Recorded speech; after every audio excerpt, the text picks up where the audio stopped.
नमस्ते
नमस्ते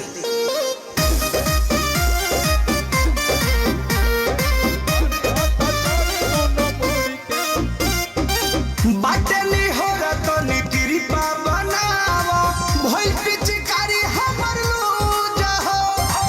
फेके न रंग भंग हो खोता होली में भोजी हो बनी कन फ्यूज हो देना दो तनिए हु समस्या के हल कर हो एकुआरन के तनिका हल कर हो हरदम मनवा रहता तरसता हरदम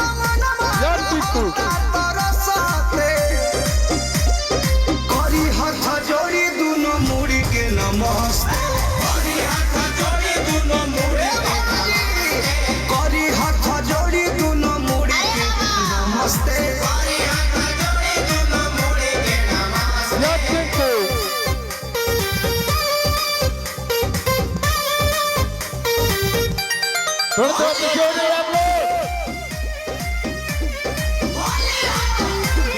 सब लोग पीछे हो जाए। खोली द बटन दर्शन हो जाई छोटन मनीष के जिया जुड़ाई दिल से इच्छा तो मांगो तनी भिक्षा परमत के मन बाकी सदरो लगाई सुन हम लाई है नु बाटे पूजा कोइले सुबह शाम बाटे सोनू अभिषेक तो गुलाल बाड़े घसहता बिट्टू परे में तो गुलाल बाड़े घसहता हेलो करी हाथ जोड़ी दुनो मुड़ी के नमस्ते करी हाथ जोड़ी दुनो मुड़ी के नमस्ते करी हाथ जोड़ी दुनो मुड़ी के नमस्ते आना जा भावे वाह करी हाथ जोड़ी दोनों